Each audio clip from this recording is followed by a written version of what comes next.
बहुत ज्यादा मीठे बोलने वालों से और ज्यादा तारीफ करने वालों से सावधान रहना चाहिए, क्योंकि लोग मीठा सिर्फ तभी बोलते हैं जब उनको आपसे अपना मतलब निकालना होता है। आपकी तारीफ भी सिर्फ तभी की जाती है जब उन्हें आपसे अपना काम निकालना होता है। याद रखना कि तारीफ आपको जिंदगी में कभी भी फ्री में नहीं मिलने वाली। अगर कोई आपकी तारीफ कर रहा है तो कुछ ना कुछ उसके लिए आपको चुकाना ही पड़ेगा। इसीलिए जो बहुत ज्यादा मीठा बोलते हैं या जो आपकी तारीफ करते हैं, उनसे जरा सावधान रहना चाहिए। श्रीमद् भगवत गीता का दूसरा उपदेश यह है कि आंखों से सच दिखने वाली बात पर भी एकदम से जल्दी भरोसा नहीं करना चाहिए। ऐसी बहुत कहानियां आपने सुनी होंगी कि कई बार आंखों से दिखने वाली बात भी सच नहीं होती है। इसीलिए भरोसा करने में अभी भी जल्दबाजी मत कर। गीता का तीसरा उपदेश यह है कि हल्की आशा से कर्म करने वाले मनुष्य का मन कभी शांत व संतुष्ट नहीं रहेगा, क्योंकि उसकी लालसा हर नए शिखर पर पहुंचती ही रहेगी। ऐसे में उसका मन कभी संतुष्टि का आनंद नहीं भोग पाएगा। जो व्यक्ति फल की अभिलाषा हेतु कर्म करता है, फिर जब उसे उम्मीदों के अनुसार फल प्राप्ति नहीं हो पाती है, तो वह निराश और दुखी हो जाता है। भगवान श्री कृष्ण अर्जुन से कहते हैं, तुम स्वयं को मुझ में समर्पित कर दो, ईश्वर पर भरोसा रखो और निस्वार्थ, निश्चल, निष्पाप और निष्पक्ष होकर बिना फल की अभिलाषा के कर्म करते जाओ। तुम्हारा जीवन सुख और संतुष्टि से भर जाएगा। देखना, दुख कभी तुम्हें छू नहीं पाएगा और मोक्ष की प्राप्ति हो जाएगी। बार बार जन्म लेने वाली अनंत इच्छाएं मनुष्य को अपनी इंद्रियों का गुलाम बना देती है। जब हम दूसरों की चुगली करते हैं, तो हमें उसके भाग्य में मिलने वाले दुखों और कष्टों को भी भोगना पड़ता है। किसी के प्रति बुरी भावना रखना, बुरा सोचना, ईर्ष्या करना, बुरा बोलना, अपने धर्म और कर्तव्य का पालन न करने वाले कभी मोक्ष प्राप्त नहीं कर सकते। कर्म अच्छा हुआ तो फल अवश्य मिलेगा और कर्म बुरा हुआ तो दंड भी अवश्य मिलेगा। मैं भूत का, वर्तमान का और भविष्य में होने वाली प्रत्येक घटना के हर परिणाम को देख सकता हूं। इसलिए परिणाम की चिंता छोड़कर अपने कर्म को निरंतर करते रहो। कर्म अच्छा हो या बुरा, वे तब तक पीछा नहीं छोड़ते जब तक वह कर्म करने वाले को फल की प्राप्ति नहीं हो जाती। यानी जब तक कर्म करने वाला अपने कर्म के परिणामों को पूर्ण रूप से भोग ना ले। समय से पहले और भाग्य से अधिक कभी कुछ उसको नहीं मिल पाता। सामान्य मनुष्य सदैव सर्वश्रेष्ठ मनुष्यों को देखकर उन्हीं के आदर्शों पर चलकर उन्हीं के जैसा बनने का प्रयास करते हैं। संसार तुम्हें वैसा ही देखेगा जिस मानसिक दृष्टि से तुम संसार को देखते हो। बुरी आदतें, बुरी चीजें और बाहरी सुंदरता के प्रति मनुष्य तब आकर्षित होता है जब वह अपनी इंद्रियों का गुलाम हो जाता है। जिस प्रकार जलते हुए छोटे से दिए की रोशनी से प्रचंड अंधकार भी समाप्त हो जाता है, उसी प्रकार जब आप मन में मौजूद अज्ञानता से भरे अंधकार रूपी कमरे में सकारात्मक सोच का तेल डालकर ज्ञान का प्रकाश उजागर करेंगे, तो अज्ञानता रूपी समक्ष अंधकार स्वतः ही समाप्त हो जाएगा। श्रीमद् भगवत गीता का चौथा उपदेश यह है कि लोगों में अपना सहारा ढूंढना छोड़ दो। सबसे बड़ी आपके मन की यही कमजोरी होती है कि आप दूसरों में सहारा ढूंढते हैं, और यही चीज आपको कमजोर बनाती है। यही चीज आपका खुद पर विश्वास खत्म कर देती है। जो लोग सोचते हैं कि यह तो मेरा सहारा है, यह तो मुश्किल वक्त में मुझे काम आएगा, वही लोग मुश्किल वक्त में सबसे ज्यादा दुखी और अकेले पड़ जाते हैं। आप सिर्फ ईश्वर को अपना सहारा बनाओ। देखना, जब भी कोई मुश्किल आएगी ना, वह किसी न किसी को आपकी मदद के लिए भेज ही देंगे। दुनिया को सहारा मत बनाओ। जो खुद अपने लिए सहारा ढूंढ रहे हैं, वह आपका सहारा कैसे बनेंगे? तो अपना सहारा दुनिया को नहीं, ईश्वर को बनाना चाहिए। गीता की 5वीं शिक्षा। यह है कि क्रोध मनुष्य का सर्वनाश कर देता है। क्रोधी इंसान का कोई मित्र ही नहीं होता। हर इंसान उससे दूर भागता है। उसके सारे रिश्ते समाप्त हो जाते हैं। जो इंसान अपनी क्रोध को नहीं संभाल सकता, वह जिंदगी में कुछ भी संभाल नहीं सकता। श्रीमद् भगवद गीता का छठा उपदेश यह है कि ईश्वर पर भरोसा रखकर दिल से उन्हें याद करोगे तो वह अवश्य किसी न किसी रूप में आकर आपकी मदद जरूर करेंगे। ईश्वर आपकी सुनता है या नहीं, यह आपकी श्रद्धा, विश्वास और आस्था पर निर्भर करता है। किसी का भला करके कभी एहसान न जताए, अन्यथा वह कर्म शून्य के समान हो जाता है और मिलने वाला यश बेकार हो जाता है। यह सोचकर कभी अभिमान नहीं करना चाहिए कि हमने तो कितने लोगों या जीवों की मदद की है, क्योंकि करने वाला तो स्वयं ईश्वर होते हैं। आप तो मात्र एक जरिया है, कठपुतली है। क्रोध करना व्यर्थ है। यदि क्रोध में आकर आप प्रतिक्रिया दे रहे हैं तो इसका अर्थ है कि आपको ईश्वर के बनाए कानून यानी कि कर्म पर भरोसा ही नहीं है। मन में शंकाओं को कभी जन्म ना दे, क्योंकि ये शंकाएं मन में गलत फहमियों के पहाड़ बना देती है, जिससे जीवन का सुख चैन छिन जाता है। यदि कोई आपके साथ बुरा करता है तो कर्म और समय उसका हिसाब खुद ही कर देंगे। उपकार के बजाय परोपकार करें और चिंता की बजाय चिंतन करें। मन को सदैव नियंत्रित करके चले, अन्यथा यह मन आपका सबसे बड़ा शत्रु बनकर आपसे बुरे कर्म करवा सकता है। ज्ञान सदैव बुद्धि से उत्तम व श्रेष्ठ होना चाहिए, इसलिए ज्ञान अर्जित करते रहे और बांटते रहे ताकि दूसरों का जीवन संवर सके।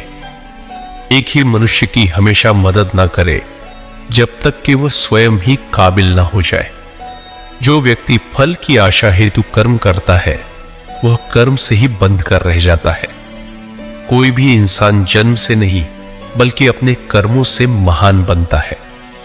दुनिया और लोग वैसे ही नजर आएंगे जैसा तुम देखना चाहोगे। मेरा तेरा, छोटा बड़ा, अपना पराया मन से मिटा दो, फिर सब तुम्हारा है और तुम सबके हो। फल की अभिलाषा छोड़कर निरंतर कर्म करने वाला मनुष्य ही अपने जीवन को सुखद और संतोषप्रद बना पाता है। कोई भी दुख तुम्हें तब तक विचलित नहीं कर सकता जब तक तुम इंद्रियों को अपने वश में रखते हो। शांति उसी को प्राप्त होती है जो मैं और मेरा तथा मैंने किया या मैंने बनाया जैसी लालसा से बाहर आ जाता है। किसी भी वस्तु, जगह, जीव एवं मनुष्य से अत्यधिक लगाव एक दिन दुख का सबसे बड़ा कारण बनता है। जीवन में वही मनुष्य संतुष्ट रह सकता है जो कम से कम में भी खुश है और अधिक पाने या होने की लालसा वो उम्मीद नहीं रखता। गीता का 7वां उपदेश यह है कि अपने मन को शांत रखना सीखो, क्योंकि अशांत मन जीवन में सिवाय दुख के और कुछ नहीं देता। एक शांत मन जीवन में प्रेम और आनंद ही देगा। दुख और सुख सिर्फ शांत और अशांत मन के परिणाम है।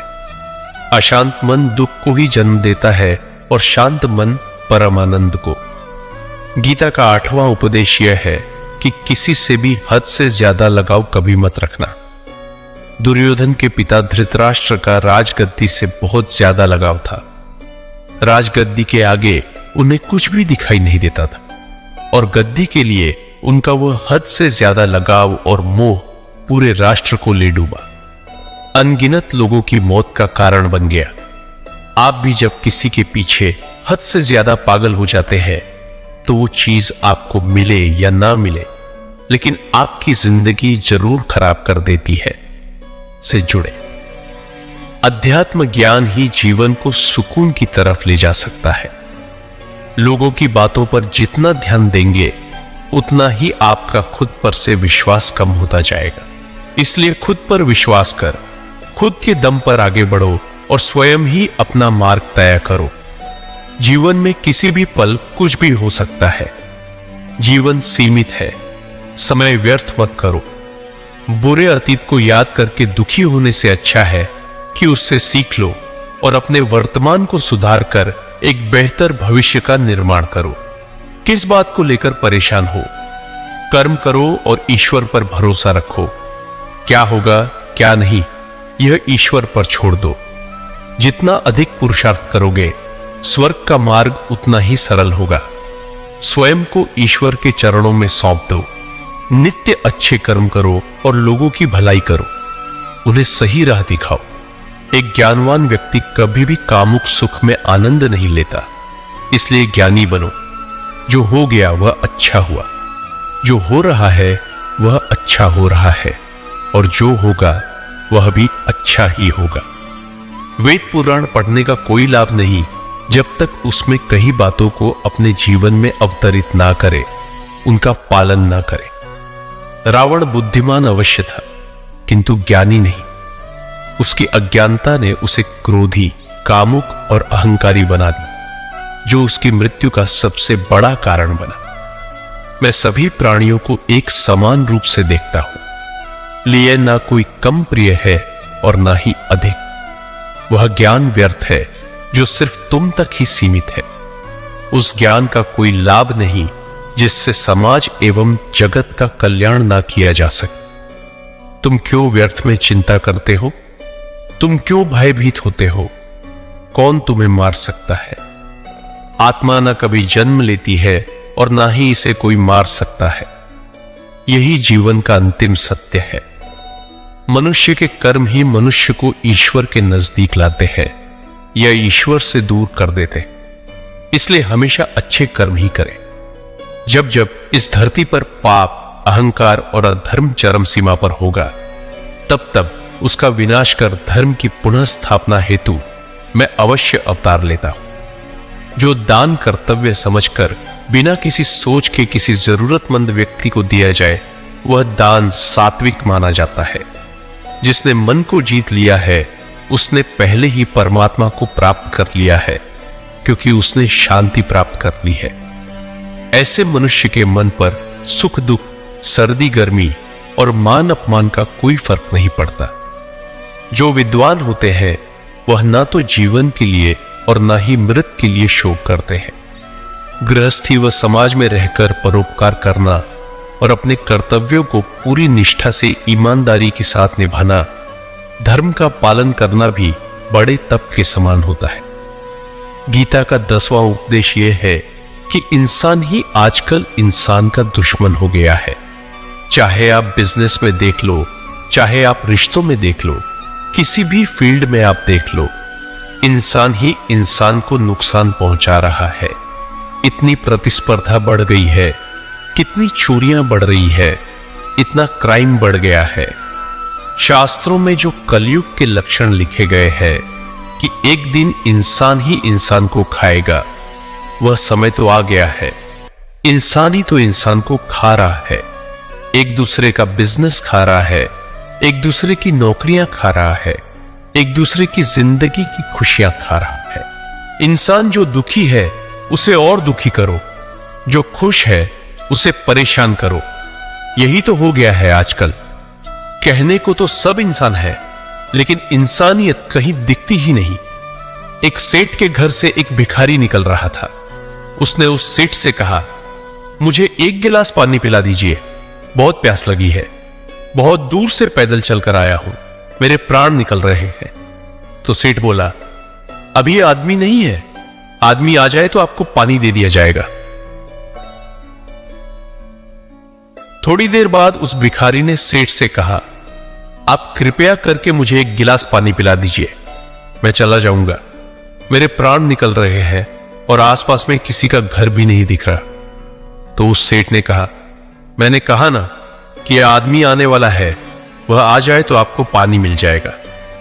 फिर वह भिखारी उस सेठ से कहने लगा, तुम खुद ही आदमी क्यों नहीं बन जाते? थोड़ी देर के लिए तुम ही आदमी बन जाओ। आजकल यही हो गया है, यहां कोई आदमी बनने को तैयार ही नहीं है।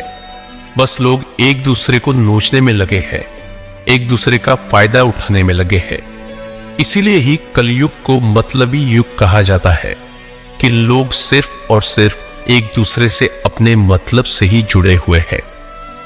गीता का 11वां उपदेश यह है कि जिंदगी में कभी भी खुद को किसी का जरूरतमंद मत बनाओ। क्योंकि जब तक आप किसी के जरूरतमंद नहीं होते तब तक आपको कोई दुख नहीं पहुंचा सकता, कोई आपका फायदा नहीं उठा सकता। जिस इंसान के आप जरूरतमंद हो जाओगे वह आपका लाभ उठाना शुरू कर देता है।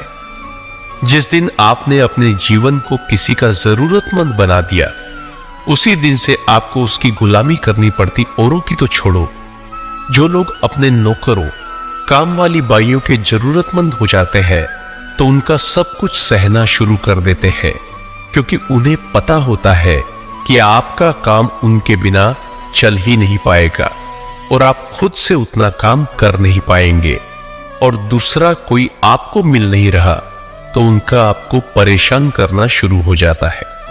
लेकिन जब उन्हें यह समझ आता है कि आप अपना काम खुद कर सकते हैं तो आपको दूसरे 1000 ऑप्शन मिल सकते हैं, तो वे चुपचाप अपना काम करेंगे। अब अगर आप कोई ऐसी नौकरी करते हैं जहां आपके बॉस के गलत होते हुए भी आप उसका टॉर्चर सहते रहते हैं, तो आपको पता होता है कि आप उसके जरूरतमंद है और वह इसका पूरा फायदा उठाता है। और तो और जिस घर परिवार में आप रहते हैं अगर वहां भी आप किसी के जरूरतमंद है तो वह आपको पूरा चूस लेता है, क्योंकि वहां आप 24 घंटे रहते हैं, कहीं और जा ही नहीं सकते। आपके सर पर चढ़ के नाचेगा वह इंसान और आपको पूरी तरह से अपने कंट्रोल में रखेगा। लोगों को बहुत मजा आता है अपने से कमजोर इंसान को अपने कंट्रोल में रखने में। आप चाहे हजारों के लिए अच्छा करो, चाहे हर वह काम करो जिससे उन्हें खुशी मिले, पर ऐसे लोग आपकी गर्दन को दबाकर रखते हैं। आप में अगर कुछ प्रतिभा है तो आपके पंख ही काट दिए जाएंगे। हर वह कोशिश की जाएगी आपके साथ जिससे आप जिंदगी में कभी आगे ही न बढ़ पाओ। आप किसी का जरूरतमंद होना मर जाने से भी बदतर होता है। जरूरतमंद आपको गुलाम बनाकर रख देती है। आपने कभी गौर किया कि आपकी जिंदगी वही लोग खराब करते हैं जिनके आप जरूरतमंद हो जाते हैं। आपका सारा दुख वहीं से आता है जिसके आप जरूरतमंद होते हैं। जरूरतमंद सिर्फ शरीर या काम की नहीं होती, सबसे बड़ी जरूरतमंद मन की होती है कि जिंदगी में कोई हमें चाहिए, हमें संभालने के लिए, नहीं तो हम खुश नहीं रह पाएंगे। अकेलापन लोगों से झेला नहीं जाता है। फिर कई बार आप ऐसे लोगों से जुड़ जाते हैं जो आपकी इस मन की जरूरतमंदी का पूरा फायदा उठाते हैं। आप उनसे रिश्ता इसीलिए जोड़ते हैं ताकि आपकी जिंदगी में थोड़ी खुशी आए, और वे लोग आपको खून के आंसू रुलाते हैं, आपकी पूरी जिंदगी नर्क बना देते हैं। याद रखना एक बात, मां बाप के अलावा ऐसा दुनिया में आज तक कोई पैदा नहीं हुआ है जिससे आप जरूरतमंद हो और वह आपका फायदा ना उठाए। इसीलिए जिंदगी में कभी भी खुद को किसी का जरूरतमंद मत बनाना। गीता का 12वां उपदेश यह है कि असफलता के डर से दोबारा प्रयास न करने वाला मनुष्य जीवन में बड़ी कामयाबी कभी प्राप्त ही नहीं कर सकता। क्रोध से भ्रम पैदा होता है, भ्रम से बुद्धि व्यग्र होती है। जब बुद्धि व्यग्र हो जाती है तब तर्क नष्ट हो जाता है, और जब तर्क नष्ट हो जाता है तब व्यक्ति का नाश हो जाता है। बड़ी कामयाबी एक ऐसे ताले में बंद होती है जो 5 चाबियों से खुलती है: सकारात्मक सोच, एकाग्रता, सच्ची लगन, दृढ़ संकल्प और निरंतर प्रयास। निष्पक्ष और निस्वार्थ भाव से कर्म किए बिना मोक्ष की उम्मीद करना बेकार है। जब भी मनुष्य स्वयं के इंद्रियों के अधीन हो जाता है तो वासना, आलस और लालच जैसी बुरी आदतें मन पर सवार हो जाती है। लक्ष्य प्राप्त करने के लिए हमें कर्म में पूर्ण रूप से समर्पण अति आवश्यक है। इसके लिए धन की लालसा मन से निकालकर अपने कर्म पर केंद्रित होना चाहिए। कर्म को लेकर श्री कृष्ण जी कहते हैं, हे अर्जुन, तुम कर्म करने के अधिकारी हो, न कि उससे मिलने वाले फल के। अतः बिना फल की आशा किए जब कर्म करोगे तभी तुम फल की प्राप्ति के पात्र कहलाओगे। क्रोध सोचने की ताकत को हर लेता है, जिस वजह से सही फैसला ले पाना कठिन हो जाता है। यदि आप कर्म फल प्राप्ति की लालसा व लालच हेतु कर रहे हैं तो कर्म कभी आपकी उम्मीदों के अनुसार प्राप्त नहीं होगा। बुरे कर्म से पीछा छुड़ाने का सबसे बेहतर तरीका है मन में अच्छे विचारों को आने दो और सकारात्मकता से सोचो। मनुष्य का मन परिवर्तनशील है। हमारे सोचने का तरीका और आदतें वैसे ही बनेंगी जिस तरह से लोग और माहौल में हम अधिक समय बिता रहे होंगे। मनुष्य जीवन में वही करता है जो वह देखता है, सुनता है, समझता है। जो व्यक्ति किसी अच्छे कर्म को करते हुए उसे ही अपना सौभाग्य और पुरस्कार मानता है तो ऐसे व्यक्ति को कर्मफल उम्मीदों से कहीं अधिक मिल जाता है। बड़े लक्ष्यों के निर्माण और सपनों को सच करने के लिए सबसे पहले आपको कल्पनाशील बनना होगा। गीता का 13वां उपदेश यह है कि जिस रिश्ते में मर्यादाएं टूट जाती है वहां सिर्फ सर्वनाशी होता है। कोई आपसे बड़ा है या छोटा है, अगर वह रिश्तों में अपनी मर्यादाओं को तोड़ देगा तो वह रिश्ता कभी नहीं टिक सकता। रिश्ता सिर्फ तभी चलता है जब दो लोग एक दूसरे की इज्जत करते हैं, कदर करते हैं और कभी अपनी लिमिट क्रॉस नहीं करते। जिस रिश्ते में कोई लिमिट नहीं है, एक दूसरे की इज्जत नहीं है, वह रिश्ता आज नहीं तो कल खत्म ही हो जाता है।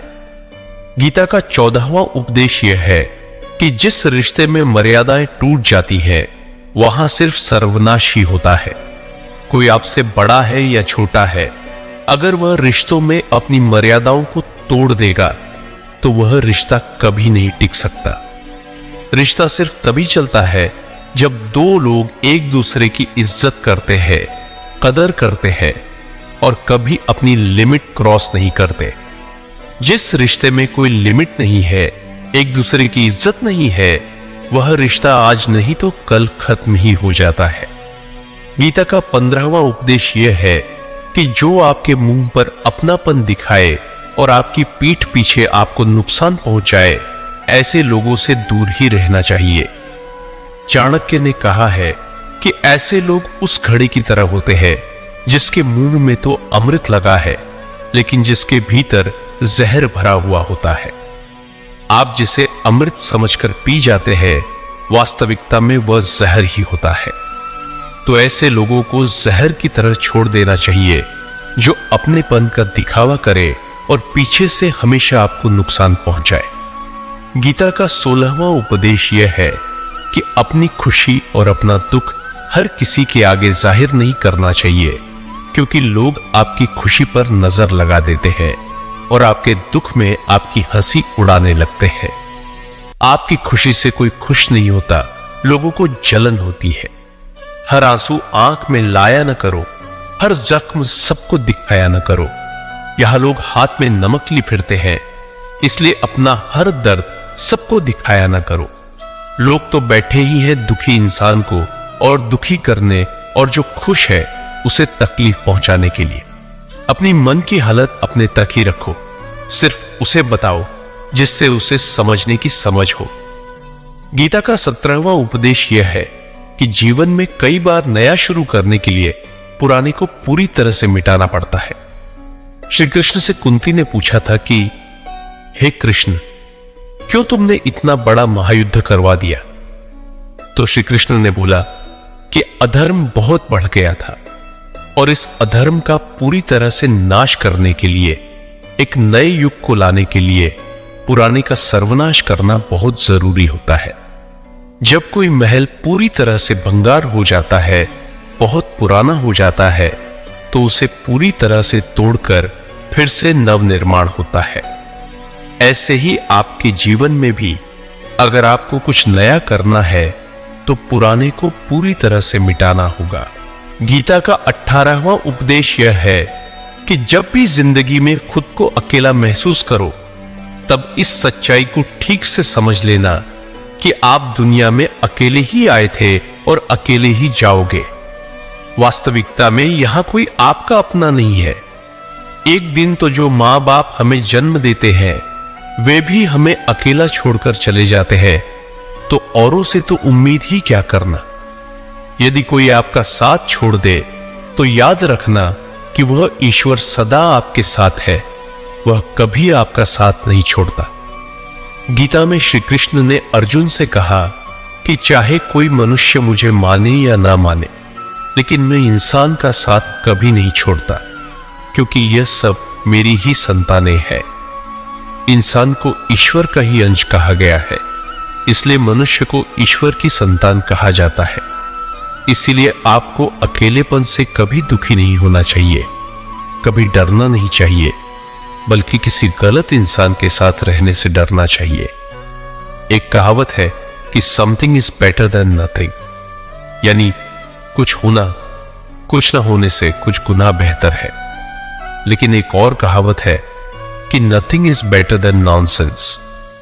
इन नॉनसेंस लोगों के साथ रहने से अच्छा है कि आप अकेले ही रहो।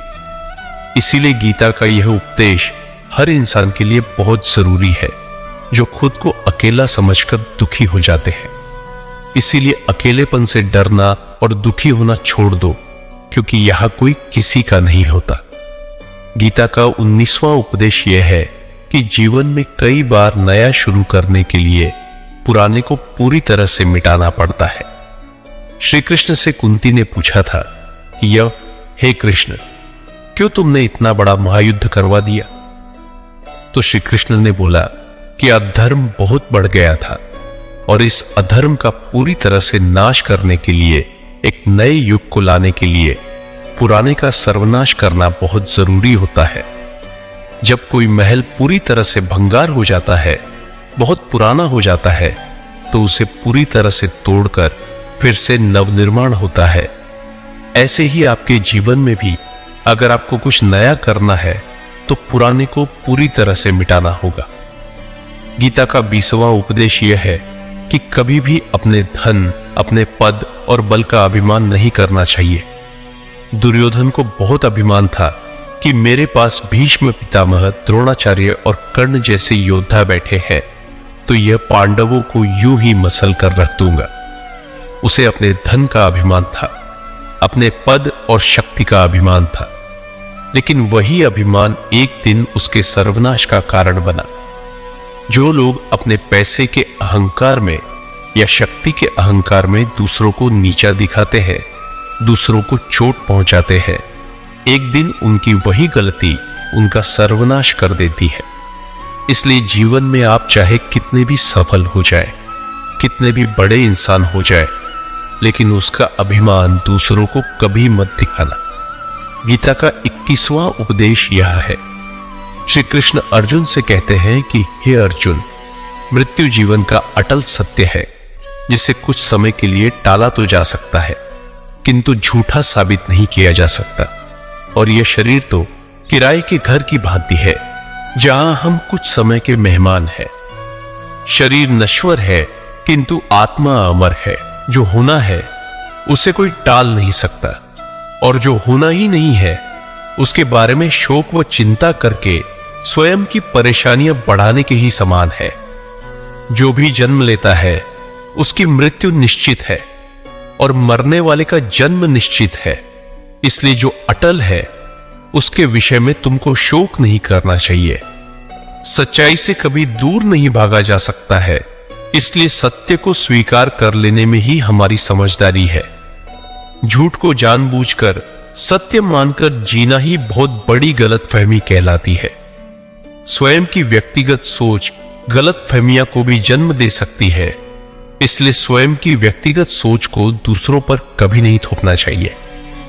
वासना, क्रोध और लालच, ये नरक के 3 द्वार होते हैं।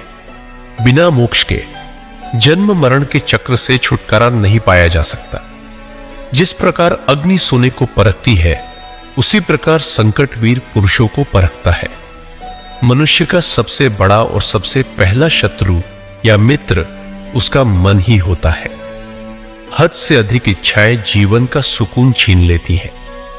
बिना किसी पुरुषार्थ के आप अच्छे फल और सकारात्मक परिणाम की कामना नहीं कर सकते। यदि आप धर्म के मार्ग पर चलते हैं तो परिणाम की चिंता किए बिना अपने धर्म का निडरता से पालन करें।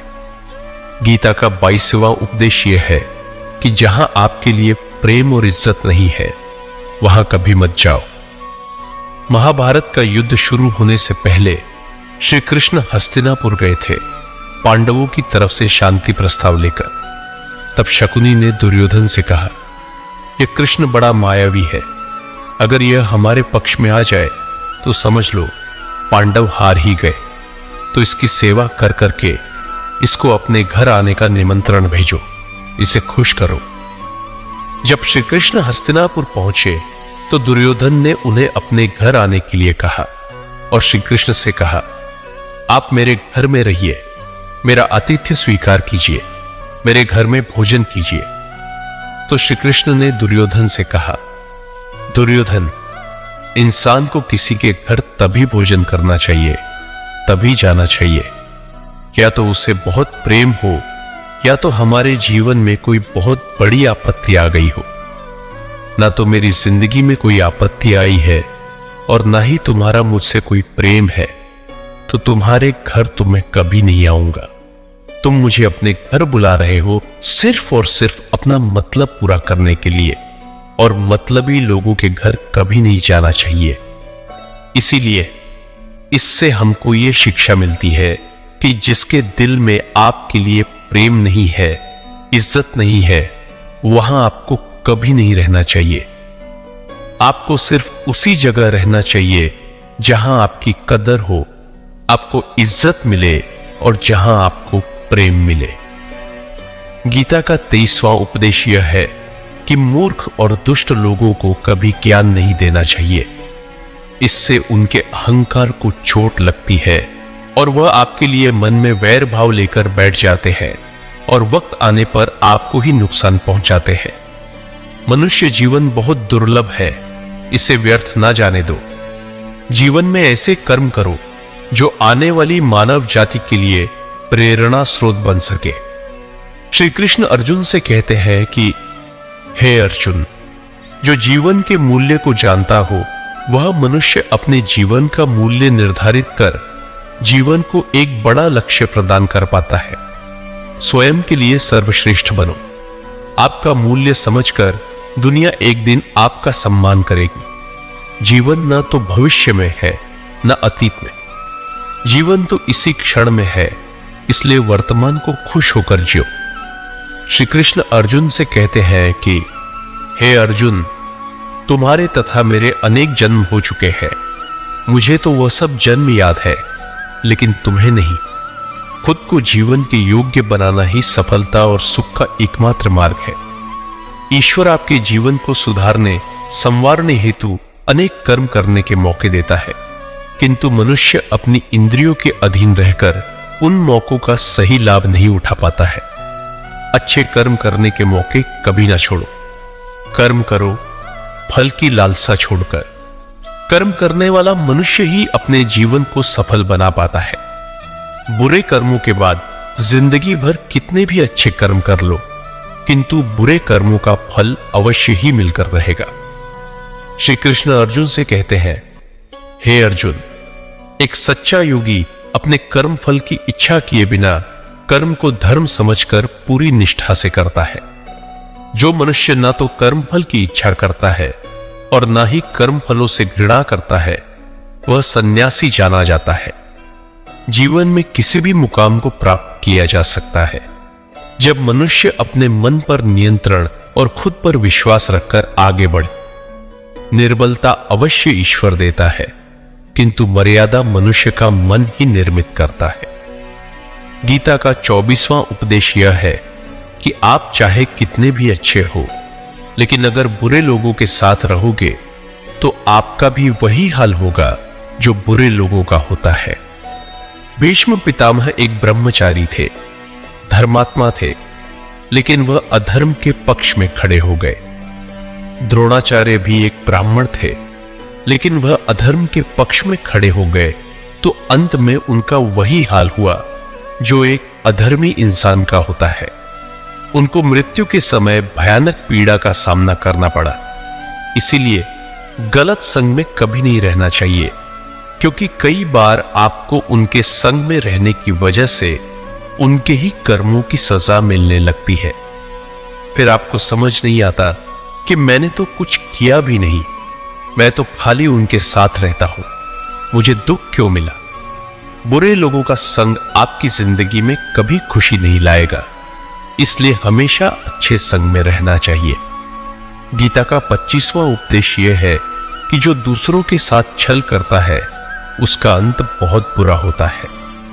दुर्योधन का मामा शकुनी और दुर्योधन ने पांडवों के साथ जीवन भर छल किया, पथ पथ पर उन्हें धोखा दिया, कभी ईमानदारी से उनके साथ नहीं चला, और उसका परिणाम दुर्योधन को यह मिला कि उनके दल का हर एक बड़ा योद्धा छल के द्वारा ही मारा गया, क्योंकि दुर्योधन ने जैसा कर्म किया था उसको वैसा ही फल मिला। सारा जीवन भर उसने छल किया, तो अंत में उसकी खुद की मृत्यु भी एक छल से ही हुई थी। इसीलिए कोई अगर खुद को बहुत ज्यादा चालाक समझता है कि उसने दूसरे को धोखा दे दिया, दूसरे को बेवकूफ बना दिया, तो एक दिन कोई आएगा उसकी जिंदगी में भी तो उसको ही धोखा देगा, क्योंकि कर्मा सबके चेहरे याद रखता है। जो जैसा कर्म करता है उसको वैसा फल जरूर मिलता है। गीता का 26वां उपदेश यह है कि जीवन में जब भी कोई मुश्किल आए तो हिम्मत मत हारो, बस थोड़ा धीरज रखो।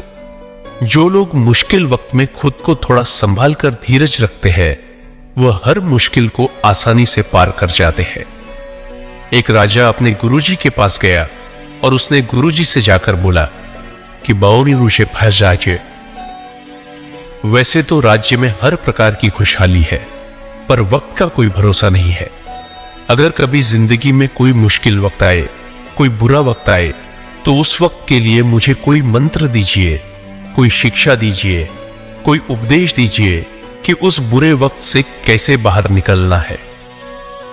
तो गुरुजी ने उसे एक ताबीज बांध कर दे दिया और राजा से कहा, इस ताबीज में मैंने एक मंत्र लिख कर रखा है। जब तुम्हारी जिंदगी में बहुत बुरा वक्त आए और तुम्हें लगे कि इससे बुरा तो अब कुछ हो ही नहीं सकता, उस समय पर यह ताबीज खोल के तुम इस मंत्र को पढ़ लेना, तुम्हारे अंदर बहुत शक्ति आ जाएगी। और एक दिन ऐसा हुआ भी कि उस राजा के राज्य पर किसी दूसरे राजा ने आक्रमण कर दिया। इस राजा की ऐसी स्थिति हुई कि उसे अपना राज्य छोड़कर, पूरे शहर को छोड़कर अपने कुछ लोगों के साथ भागना पड़ा। उस समय पर राजा बहुत दुखी था और विचार करने लगा कि गुरुजी ने मुझे ताबीज दिया था कि जब जिंदगी में बहुत बुरा वक्त आए तब उसे खोलकर पढ़ना और इसके अंदर जो मंत्र लिखा हुआ है वह मेरे अंदर शक्ति भर देगा। राजा ने विचार किया कि इससे बुरा वक्त और क्या हो सकता है। उसने गुरुजी का दिया हुआ ताबीज खोला और उसके अंदर लिखा हुआ था कि यह वक्त भी गुजर ही जाएगा। इस वचन को पढ़कर राजा के मन में एक शक्ति आई, विश्वास जगा कि यह जो बुरा वक्त है यह भी टिकने वाला नहीं है, यह भी निकल ही जाएगा। इसलिए मुझे हिम्मत नहीं हारनी है, वापस से अपनी सेना खड़ी करनी है। और उस राजा ने वापस अपने सैनिकों को जमा करके अपनी सेना को खड़ा किया और उस राजा पर हमला करके अपना राज्य वापस प्राप्त किया। तो जिंदगी में स्थिति चाहे कितनी भी बुरी क्यों ना हो, वह हमेशा के लिए नहीं रहने वाली, वह भी एक दिन गुजर जाएगी। वक्त चाहे कैसा भी हो, एक दिन जरूर बदल जाएगा। हमारी जिंदगी में न जाने कितनी बार दुख आए, कितनी बार मुश्किल वक्त आया, लेकिन हम हर बार निकल जाते हैं। ऐसे ही आपकी जिंदगी में जब कोई मुश्किल वक्त आए, बुरा वक्त आए, तो मन में यह विश्वास रखना कि यह वक्त भी एक दिन गुजर ही जाएगा। इसलिए अपनी हिम्मत मत हारो। अगर आपके अंदर धीरज है तो आप बुरे से बुरे वक्त को भी जरूर पार कर जाओगे। गीता का 27वां उपदेश यह है कि आज के युग में बहुत ज्यादा अच्छे मत बनो, नहीं तो यह दुनिया आपको लूट कर कंगाल कर देगी। पांडवों की कहानी यह शिक्षा देती है कि ज्यादा अच्छा बनना आपको कई बार बहुत दुख दे सकता है। जो पांडव हमेशा धर्म पर चलते थे, कभी कोई गलत काम नहीं किया, लेकिन उनका सारा राजपाट चला गया। उनकी पत्नी को भरी सभा में नग्न करने की कोशिश की गई। भिक्षा लेकर के उन्हें अपनी जिंदगी गुजारनी पड़ी। कारण क्या था? वह कुछ ज्यादा ही अच्छे बन रहे थे। यह तो तब की बात है, और आज की दुनिया तो और बदल चुकी है। लोग अच्छे इंसान को इज्जत कम देते हैं, बल्कि उसका इस्तेमाल ज्यादा किया जाता है। अगर आप भी लोगों के साथ अच्छा चलते हैं तो आप इस चीज को खुद अनुभव कर पाएंगे। आप जितना लोगों के साथ अच्छा चलते हैं, लोग आपके साथ उतना गलत व्यवहार करते हैं। लोग आपका उतना ज्यादा इस्तेमाल करते हैं। आप दूसरों की खुशी के लिए कुछ भी करते जाते हैं और लोग सिर्फ आपका फायदा लेने में लगे रहते हैं। इसीलिए आज के जमाने में खुश रहना है तो बहुत ज्यादा अच्छे मत बनो। इसका मतलब ये नहीं कि आप बुरे इंसान बन जाओ। आप अपनी नजर में अच्छे बनते रहो। दुनिया की नजर में अच्छे बनने की कोशिश कभी मत करना। गीता का 28वां उपदेश यह है कि आप अपने गुजरे हुए वक्त को भूल जाओ, क्योंकि अगर आप गुजरे हुए वक्त के दुख में जीते रहोगे, उसके पश्चाताप में जीते रहोगे, तो आज भी आप कभी खुश नहीं रह पाओगे। समझदार लोग जो समय चला गया है उसका दुख कभी नहीं करते। आपका बीता हुआ कल कैसा भी क्यों ना हो, पर उसका प्रभाव आपके आज पर नहीं पड़ना चाहिए। जो भी आपके साथ हुआ उससे सबक लो, शिक्षा लो कि अब यह जिंदगी में आगे नहीं होने देंगे और जीवन में आप आगे बढ़ जाओ। कई बार लोग रोते रहते हैं कि उस इंसान ने मेरे साथ इतना गलत किया, इसीलिए आज जिंदगी में मैं इतना दुखी हूं। लोग कोसते रहते हैं दूसरों को कि उसकी वजह से मेरी जिंदगी में दुख है, उसकी वजह से मेरी जिंदगी खराब हो गई है। लेकिन जब तक आप उसे कोसते रहेंगे, आप जिंदगी में कभी खुश नहीं रह पाएंगे, कभी आगे नहीं बढ़ पाएंगे। जो हुआ, जो लोगों ने आपके साथ किया, उसे आप बदल नहीं सकते, लेकिन आपका आज आप जरूर बदल सकते हो। कल के दुख से छूटना चाहते हो तो कल में नहीं, आज में जीना शुरू करो। आपको ऐसा एक भी इंसान नहीं मिलेगा जो अपने कल में जीता हो और प्रसन्न रहता हो। सिर्फ वही इंसान खुश रहेगा जो अपने आज में जीता है। कल में जीने वाला इंसान किसी ना किसी पीड़ा से जुड़ा होता है, किसी ना किसी दुख, किसी ना किसी पश्चाताप से जुड़ा होता है। कल में जीना आपकी जिंदगी की सारी खुशियां छीन लेगा। तो जितना हो सके अपने पास्ट को भूल जाइए और अपने प्रेजेंट में जीना शुरू कीजिए। गीता का 28वां उपदेश यह है कि हमारे रिश्तेदार ही हमसे सबसे ज्यादा जलते हैं। हमारी सफलता से सबसे ज्यादा दिक्कत हमारे रिश्तेदारों को ही होती है। बाहर वालों को कोई फर्क नहीं पड़ता कि आपकी जिंदगी में क्या हो रहा है, और जो आपके रिश्तेदार होते हैं उनकी पूरी नजर रहती है आपकी जिंदगी पर। बाहर से तो वह यही कहेंगे कि आगे बढ़ो, सफल हो जाओ, खुश रहो जिंदगी में। और जब उन्हें आप अपनी सफलता के बारे में बताएंगे, अपनी किसी कामयाबी की खबर उनको सुनाएंगे, तो उसे सुनकर उन्हें बिल्कुल भी खुशी नहीं होती। कई बार सारी दुनिया आपको पसंद करती है, आपके काम की तारीफ करती है, लेकिन आपकी कदर आपके घर में ही नहीं होती। महाभारत का युद्ध बाहर के लोगों में नहीं हुआ था, यह भाइयों के आपस की लड़ाई थी। पांडवों के हर सुख से दुर्योधन जलता था।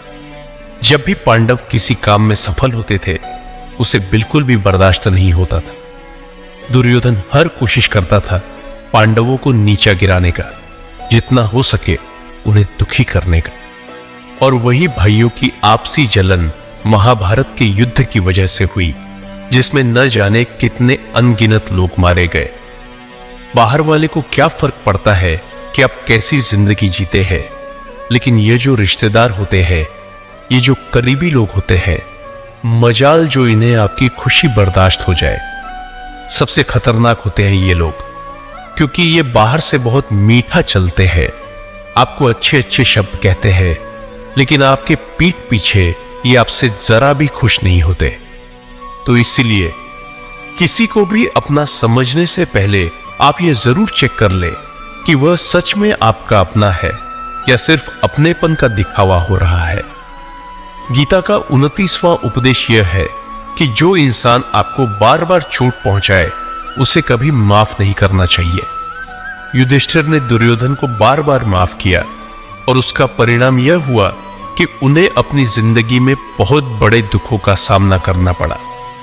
वह इंसान अगर एक बार गलती करे तो माफ करना फिर भी ठीक है, लेकिन कोई अगर बार बार गलती करे तो उसे माफ करना आपको बहुत ज्यादा नुकसान पहुंचाएगा, क्योंकि वह गलती नहीं हो रही है, वह उसकी आदत है, वह ऐसा ही है, वह हमेशा आपके साथ ऐसा करेगा।